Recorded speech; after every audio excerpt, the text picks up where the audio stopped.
Hey, what's going on? Tony from howtobuyandsellyourcars.com, and wanted to share a quick story with you, true story, and I thought that it would be a little informative for you. Maybe you could learn something. All right, so I'm starting a little mini car collection here. A collector's more like an investment thing that I'm doing after reading some of Jay Leno's books. I really like Jay Leno. You know, he's a cool guy. Made hundreds of millions of dollars with his TV show. He loves cars, like me. He has a huge garage, which I want to have, full of cars just like him. And he was talking about, you know, kind of the future collector cars, what collector cars and stuff he thought would be ending up as collectibles, like the Pontiac Aztek, that weird looking car, Ford Taurus that came out like back in 1996 or something, the weird looking cars, and just some of his reasoning why he would potentially think a car may be a collectible, you know. And I learned a lot from him.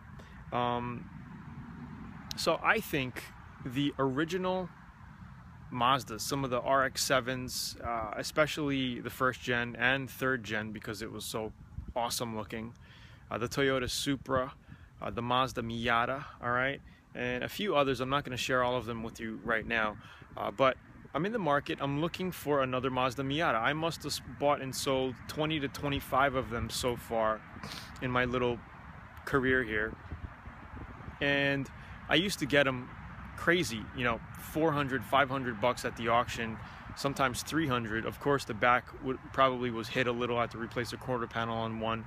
But I would buy these Miatas, 91, 92, 93, 94, 95, M editions, the limited edition, and also the second gen Miatas. I had a lot of those cars. I liked them because they were small, easy to work on, easy to completely paint if you wanted to paint them, and great driving cars, really fun to drive.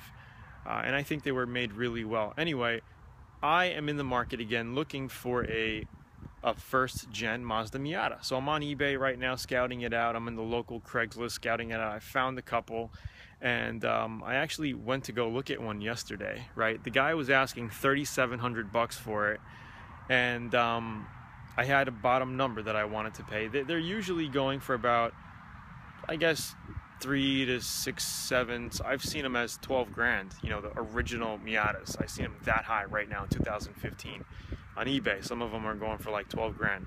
But you don't want to invest in a car, I think, that was bought and held because of future appreciation. Like, they wanted, like, you don't want to buy a Mazda Miata with 200 miles on it for 15, 20 grand. It was never used.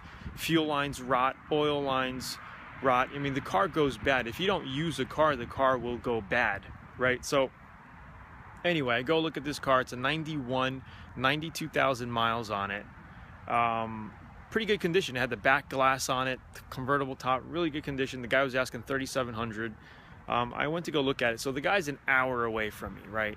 And I didn't want to go an hour away to go meet him, right? And if somebody's willing to sell a car, if you're flipping a car, you want to go, you got to work, right? You got to go meet people. You got to go out driving and meet people, set up. It's the name of the game. And these are some young punks, you know, probably 22, 23 years old, selling it. You know, they bought it to do some drifting stuff to it, but they didn't end up doing it, and they just wanted to get their money back.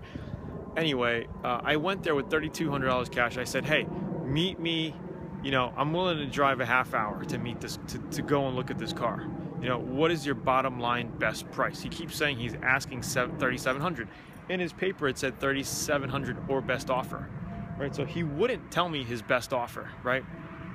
His best bottom line, because I need an idea. Like, what's the bottom line if I bring cash right now, so we don't waste our time? Because I'm driving a half hour. I got him to drive a half hour. Of course, duh. You want to sell your car, you got to freaking work, right? So we go meet up at a parking lot at a food store, and he's there with his buddy, and I go take a look at it. I like it. I'm willing to buy it, right? But before I went, I said to myself, look, I'm not going to buy it for more than 3,200. 32 is my bottom line, right? So I left the house, but I left the house without my wallet. But I had $3,200 in cash on me, right? So I went there. I said, look, I drove it around a little bit. I said, look, I got $3,200. And he looked at me like I was like insulting him like crazy. Like what, I mean, 32. And then he says, what did he say? He said, you made me drive all the way down here. I'm asking, yeah, he says he's asking 3,700 or best offer in the ad, right? So I says, you said or best offer, 3,200 bucks is my best offer. That's my best offer, buddy. You know, he says, well, that's like $500 below, blah, blah, blah, blah. I'm like, dude, that's my best offer. I got $3,200 cash right now. You gonna take it or you're not gonna take it? He's like, no, I didn't want to do that. Then he goes to 35, right? He's like 30. I'm like, dude, I don't have 3,500 bucks on me. If I told him, look, I even forgot my wallet at home. I might have had an extra $150 in it to give him, but I don't think I would have done that. But I said, look, I could probably get you 3,350, right? Because I really wanted the car. He's like, no, I don't want it. 32. So I was like, fine, that's it, man, fine.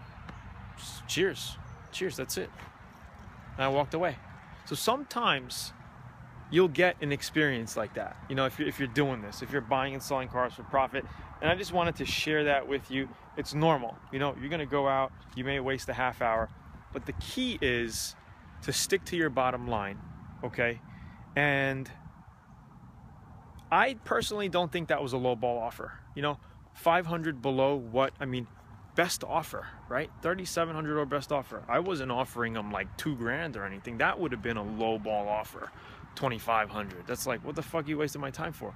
But I kept on asking him on the phone, what is your best offer? He said, make me an offer. I said, I can't make you an offer without taking a look at it, right? So I said, what are you asking? What's your bottom line? He says, I'm asking 3,700. Yeah, that's what you're asking. What's your bottom line? So he didn't want to tell me. So I says, all right, come meet me. Let's go let me take a look at it. You know, let's drive half hour, blah, blah, blah. So he was pissed off because in his mind, that was a lowball offer, which I don't think so, right? There's nobody's right or wrong here. This is the name of the game. And you know, he just needs to, he doesn't have experience buying and selling cars. You know, people are going to lowball even worse. So stick to your guns, stick to your price point, and just find another deal. I mean, I don't care. Who cares?